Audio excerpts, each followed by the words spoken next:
Olá, estamos de volta com o programa Lente Aberta e o assunto agora é o filósofo Jürgen Habermas, um dos maiores nomes da filosofia contemporânea. Comigo no estúdio está o doutor em filosofia política, Carlos Moraes, professor da Universidade Estadual de Ponta Grossa. Professor, eu convidei o senhor para vir até o programa aqui hoje, o senhor que já participou em diversos momentos, para falar deste nome em particular, por ser um dos mais importantes e impactantes na filosofia do século XX. Ele que completou 90 anos recentemente e é estudado em diversos países, incluindo o Brasil. E respeitado, diga-se de passagem, pelo meio acadêmico ao redor do mundo, independente dos posicionamentos políticos. Eu gostaria que o senhor explicasse para o público de casa qual a importância de Habermas na filosofia contemporânea. Perfeito. Bom, então, Ney, Jürgen Habermas, filósofo, completou agora, semana passada, 90 anos, né? E é um dos mais influentes filósofos da contemporaneidade, né? Filósofo alemão, nasceu em 1929 em Düsseldorf, né? E ele teve muito sucesso, principalmente nas décadas de 1950, 1960, em função da sua aproximação e depois também como docente da Universidade de Frankfurt, né? Onde ele compôs, junto com um grupo de filósofos chamado Filósofos da Escola de Frankfurt, né? Todo um aparato intelectual que pensou a Europa, principalmente pós Segunda Guerra Mundial, né? Que pensou os rumos da Europa, principalmente de uma Europa dividida, né? Entre bloco capitalista e comunista soviético, e que procurou, esse mesmo grupo, fazer uma leitura crítica do capitalismo e dos rumos do pensamento moderno no campo da ciência e também nos rumos da própria política, tá? Então, seria necessário a construção, naquele momento, das décadas de 50 e 60, pensar na projeção de uma razão capaz de superar o que foi a recaída da humanidade à barbárie, marcado principalmente pela Segunda Grande Guerra Mundial, tá?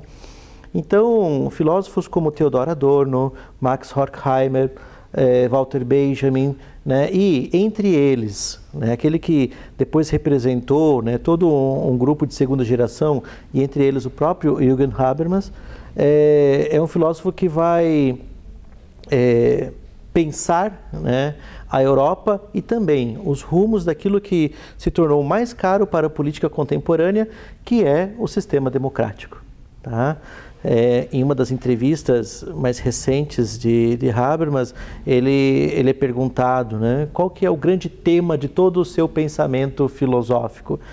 O grande tema dele é a democracia, tá?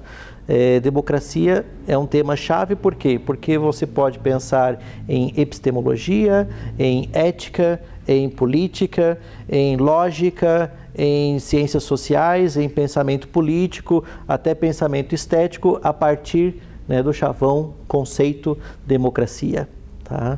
Então, quando eu falo sobre essas diferentes áreas, eu já falo aqui também, Ney, no seguinte, que Habermas, assim como poucos filósofos da história da filosofia no Ocidente, ele não é somente um pensador que vai tratar sobre uma temática específica, mas ele se comporta como um sistema filosófico. Isso faz toda a diferença, né? De tal modo que os grandes filósofos da história, eles são reconhecidos como grandes porque eles representam sistemas filosóficos. A partir das suas bases, dos seus princípios, você oferece aplicações do seu pensamento em diferentes disciplinas filosóficas, e não só filosóficas, mas nas ciências sociais, nas ciências políticas, até mesmo nas ciências naturais. Apenas para dar um exemplo para quem nos acompanha em casa, nem todo mundo estudou filosofia, mas alguns nomes acabam sendo conhecidos, como por exemplo Sócrates, Platão na antiga Grécia, temos também René Descartes, já séculos depois, e Manuel Kant, né? Bem como o próprio Karl Marx, que foram nomes que acabaram sendo marcantes na história da filosofia, independente do posicionamento político ou ideológico. Kant não tinha nada a ver com Marx, por exemplo, no que se refere à ideologia política, eu me refiro. Então, são filósofos que oferecem bases de aplicação para diferentes ramos do pensamento, não só filosófico, mas social, natural, científico. E Habermas se encontra nessa categoria? Nessa categoria, né? Filósofo ainda vivo e que ainda é produtivo, né? Sempre com artigos, com entrevistas, principalmente agora na Alemanha. Né? Habermas, ele é bastante conhecido também por aquilo que o projetou no campo intelectual, que é aquilo que se chama teoria da ação comunicativa. Né? Então, o que Habermas ele procura estabelecer como base de sua teoria? Sujeitos cognitivos, sujeitos capazes de pensar, são sujeitos também capazes de falar. Né? Só existe fala se tiver pensamento.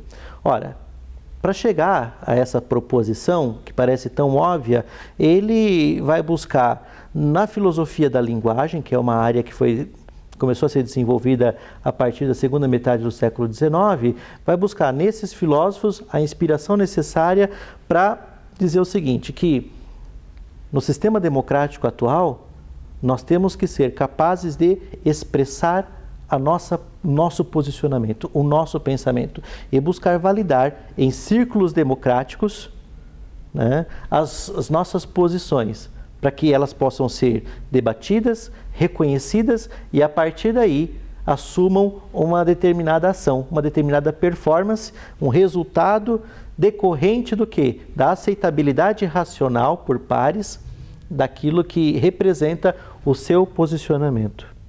Tá? Então, Habermas, ele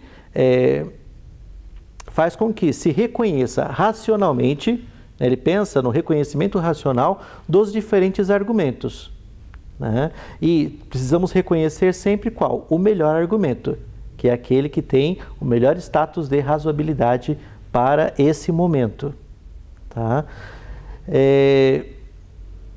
Então, por exemplo, vamos pensar aqui numa reunião de condomínio. Numa reunião de condomínio, as pessoas querem decidir algumas regras de convivência naquele mesmo condomínio.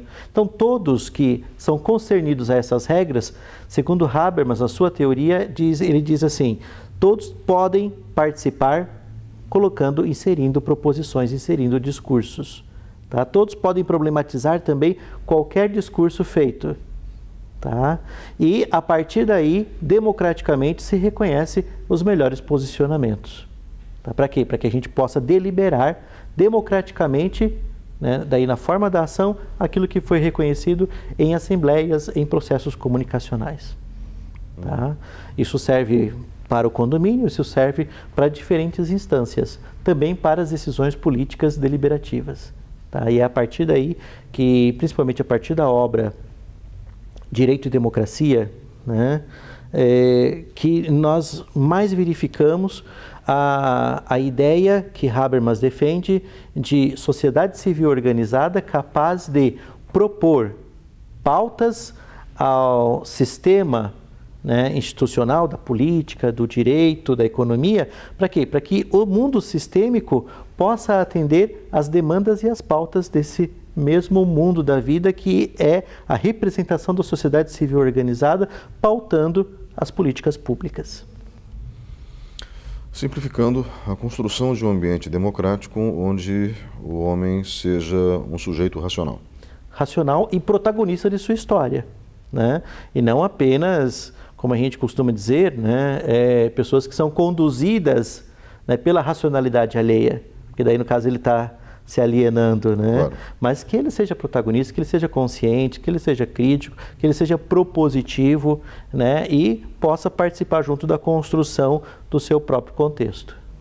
Professor Carlos William Jacques Moraes, doutor em Filosofia Política, professor do EPG, obrigado pela sua presença hoje aqui. Obrigado, Ney, também. Vamos agora para um breve intervalo e voltamos em instantes.